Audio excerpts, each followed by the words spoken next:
Hey, what's up, what's up, what's up, what's up, what's up, what's up? A gracious good morning to you good people. It's your girl KB. You know what I do and you know why I do it. It is Tuesday morning, July 21st, and it's 4:18 in the a.m. Peep this. You know, I've shared with you I am exploring new routes to work because of a traffic camera that's in a bad position, and I've already gotten a ticket.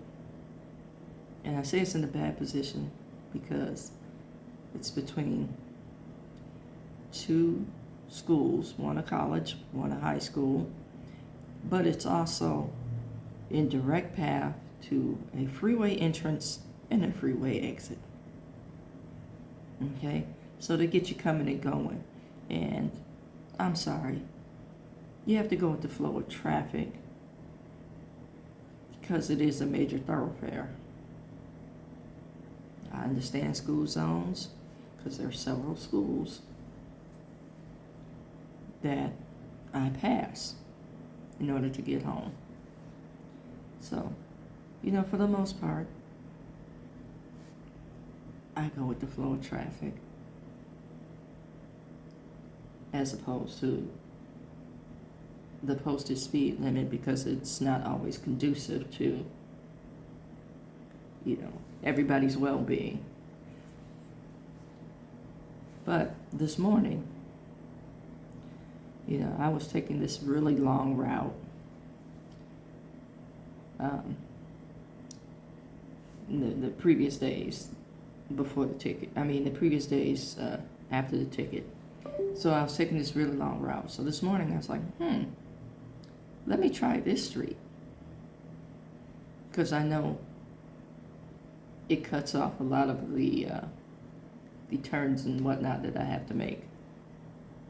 So I went this route, and it took me to the Mish.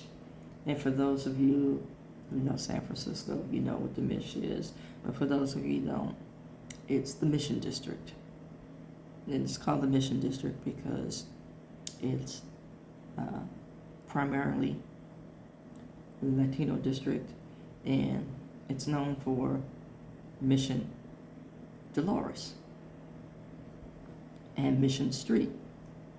Now, Mission Street, believe it or not, is a direct road to Southern California. It takes different names, but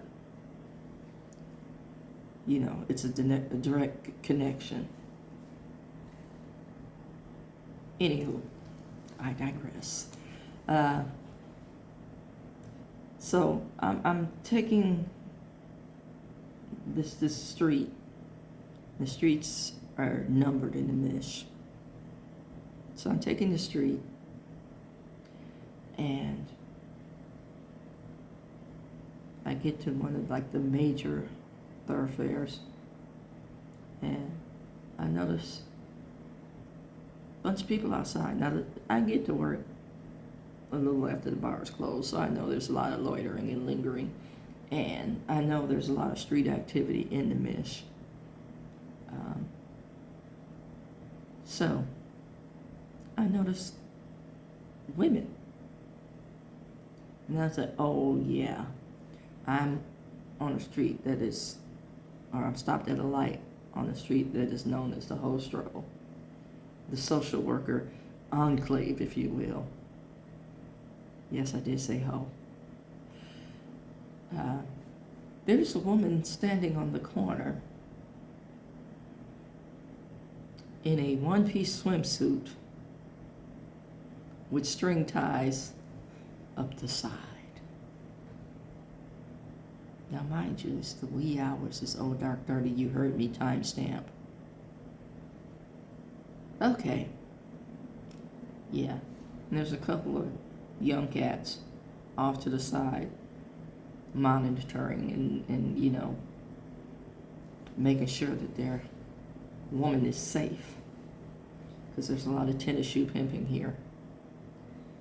So, I'm eyeballing that. I haven't seen you know, hoes and pimps since blaxploitation was a thing. I haven't seen hoes and pimps since I was invited to the Players Ball by one of my barbers, and that was a sight to see. I need you to tell you that.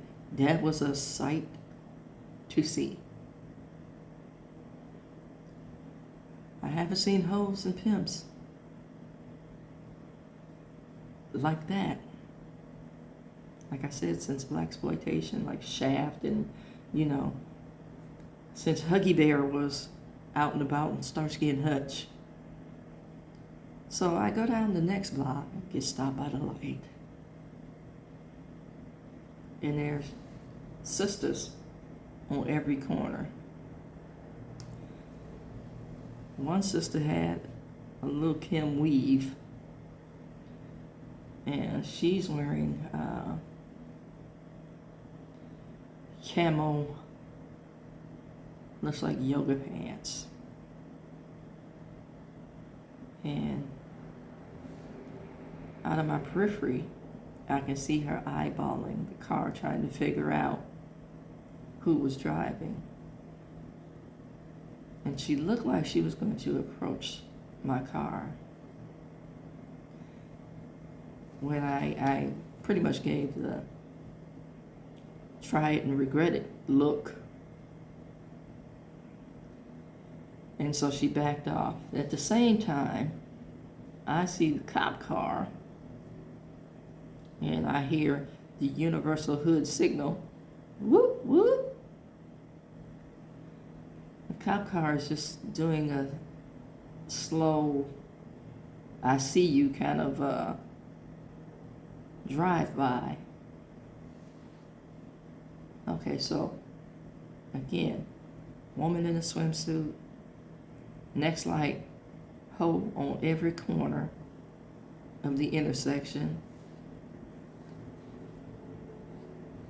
And I'm like, get to my office, and I realize this city is something else.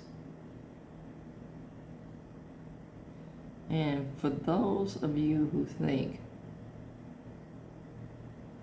San Francisco is calm, cool, and collected, it's a beautiful city as far as scenery and touristy things to do. But it's also like any other city. It has the grimy underbelly, which is also scenic, especially if you grew up in a city. You know to keep your head on swivel. But all the sights you see